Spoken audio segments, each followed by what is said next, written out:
So, new year, new crop of stuff. But I will say this, I did see a cure for wellness before this and was not impressed. So,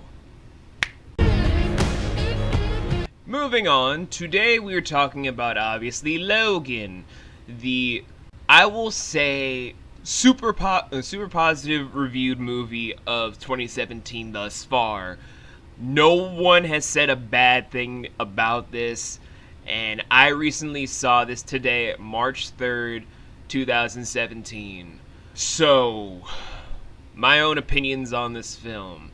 What do I feel about Logan? Honestly, I feel it is one of the most perfect, well, near perfect X-Men movies you could ever make. Now, I won't give anything away for anyone who wants to watch this. I will be doing a full-blown review of this later on in my career for Marauders Review. So for the tiny bit that we have right now for just After Hours, here's the small little summary about what happened, spoiler-free. So racing, I would say the first 2 minutes, that would be comedic spoiler for what's going to happen in the film. The movie actually starts off in the setting of 2029, which Logan has become Old Man Logan, where he is one of the last of his kind. Him, Charles Xavier, and a few handful of mutants are all that's left. What happened to the other X-Men? Apparently they're all killed off. Not even going to specify on how they all died, or what happened to the Brotherhood of Evil. Not even going to specify on those, because fuck it, it's a Logan movie. And basically they're trying to establish that whole feel of it's the last of the mutants. We have no idea what's going to happen now in the future. But then all of a sudden, after a few moments of showing Logan's new life, we then have a wrench tossed into the gears where we're introduced into my favorite of the X-Men line of the New Mutants, of Wolverine's clone, X-23. Basically the daughter of Logan that was cloned in a different Weapon X sort of program. This continuity, it's a little bit more strange, but I'm not giving that away. But once she's introduced, the story is basically to make sure she is taken to a safe haven for a lot of the mutants that still survive. And that's how the whole spaghetti western road trip action adventure plot line kind of gets really jump started. It doesn't really hit headway until after the introduction of X-23 to great detail, along with certain other nods within the movie that kind of make it even more entertaining, where they try to break up the monotonous violence and gore with good humor and writing, up until a certain point, like most other films. And basically, that's the whole spoiler-free synopsis of the film. I could go into greater detail, but then again, I'd be breaking my promise. So, in all honesty, from just taking all the spoiler stuff out of consideration, I honestly do still feel like this is the near perfect X-Men movie. From start to finish, you feel like it's that pure good adventure stuff, but then it throws in what a real Wolverine comic is. Dark, gritty, and sometimes very, very heartbreaking. Nothing about what happens from start to finish ends up a happy story for anyone that's a huge fan of Logan.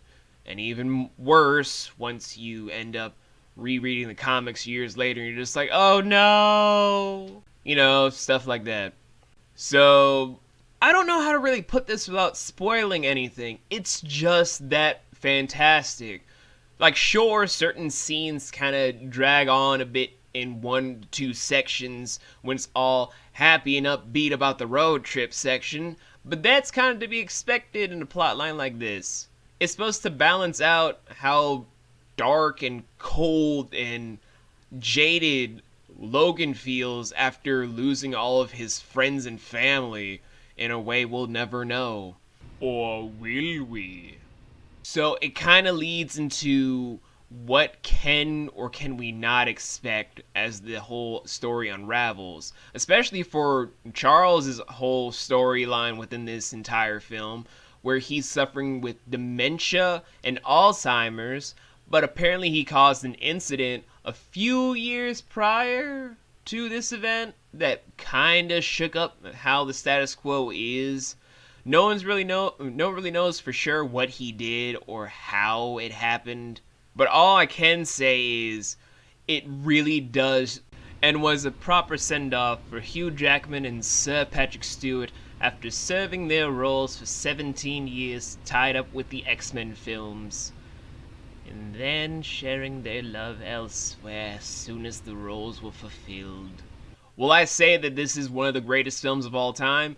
I cannot in all honesty say that, because we honestly do live in an age where anything can surpass good work like this. I will say it's one of the best I've seen for 2017, and it will be on my list of top 10s because of how glowing it is, even by rating standards, how great this film has become in just a short amount of time too. But I will not say it's the greatest film of all time, just because of how ambitious some young filmmakers are. Man, with this kind of tiny spoiler-free review, who could I ask to do this whole full-blown thing? Well, I'm going to be asking two of my kin, as I pass down the torch, to have them review this, because it feels more genuine when it comes from a huge fan. Which is why I'm handing down the torch to Jenny and Aaron from their channel of Generous Gaming to do a full-blown review of this as a full, very spoiler-esque review of this. And I will be doing this for certain other films if I feel like I can't do it justice. But in all honesty, though, I did love this film. I can't wait to do a full-blown review of this with Marauders Review in 2020, I want to say. And next time for After Hours Review Original, we're going to be doing either Kong, Skull Island, because I need my kaiju fix, man. I need it before I get the Godzilla video game I've been trying to get to stream for fucking ever. And Ghost in the Shell, because anything involving Scarlett Johansson I need to go see. Well, her and Christina Hendricks. Bad Santa 2 was worth it. And then for Retro Night, we all still have to focus on Amadeus, so that might be coming sooner than the other two reviews.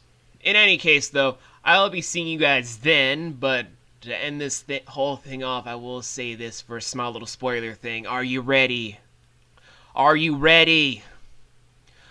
We make them scream murder, gunshot, put them down.